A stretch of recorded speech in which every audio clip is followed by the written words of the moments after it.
इस वक्त की बड़ी खबर कोरोना को लेकर आ रही है, जहां पर तेजी से कोरोना के केस अब देश में बढ़ते जा रहे हैं। 4800 के पार पहुंच चुके हैं एक्टिव केस।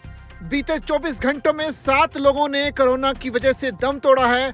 उस हिसाब से देखा जाए तो जनवरी से लेकर अब तक कोरोना की वजह से कुल 51 लोगों की मौत हो चुकी है। तो आपको बता दें कि भारत में कोरोना वायरस के एक्टिव मामलों की संख्या बढ़कर 4800 के पार चली गई है। इसमें केरल सबसे ज्यादा प्रभावित राज्य बना हुआ है।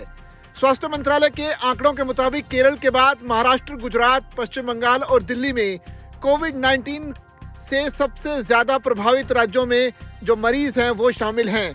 देश में पिछले 24 घंटों में 564 नए मामले सामने आने के बाद एक्टिव मरीजों की संख्या बढ़कर 4866 हो गई है। इस दौरान संक्रमण से 7 मरीजों की मौत की सूचना है। इस साल जनवरी के बाद से देश में कोविड-19 से अब तक कुल 51 लोगों के मरने की खबर भी सामने आ रही है। स्वास्थ्य मंत्रालय के आंकड़ों के मुताबिक कोरोना वायरस के संक्रमण से पिछले 24 घंटे में कर्नाटक और दिल्ली में 2-2 मरीजों की मौत हुई है, जबकि महाराष्ट्र में 3 मरीजों के मरने की खबर है।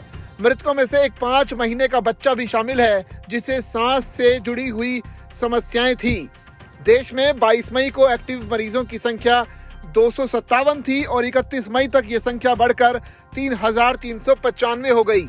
इसके बाद एक्टिव मरीजों की संख्या बढ़कर 4866 हो गई। 24 घंटे के दौरान केरल में सबसे ज्यादा 114 केस सामने आए हैं। इसके बाद कर्नाटक में 112 और पश्चिम बंगाल में 106 केस के साथ दूसरे और तीसरे नंबर पर वो राज्य हैं। वर्तमान में केरल में 1487 एक्टिव मरीज हैं, जो देश में सबसे ज्यादा हैं। इसके बाद महाराष्ट्र में 526, गुजरात में 508 और दिल्ली में 562 एक्टिव मरीज हैं। देश भर में कोरोना वायरस के बढ़ते मामलों को देखते हुए केंद्रीय स्वास्थ्य मंत्रालय ने आज यानी 5 जून को अस्पताल स्तर पर मॉक ड्रिल कराने का फैसला लिया है। साथ ही राज्यों में निगरानी बढ़ाने के निर्देश भी दे दिए गए हैं। देश में कोविड-19 मामलों में हाल ही में हुई भारी वृद्धि के मद्देनजर इस सप्ताह के शुरू में स्वास्थ्य सेवा महानिदेशक की अध्यक्षता में तकनीकी समीक्षा बैठकों के बाद ये फैसला लिया गया। निर्देश के मुताबिक राज्यों को ऑक्सीजन, आइसोलेशन बेड, वेंटिलेटर और आवश्यक दवाओं की उपलब्धता सुनिश्चित करने के लिए कहा गया है। इससे पहले पीएसए प्लांट, एलएमओ टैंक, एमजीपीएस लाइनों जैसी ऑक्सीजन आपूर्ति सिस्टम का आकलन करने वाली एक मॉक ड्रिल 2 जून को आयोजित की गई थी।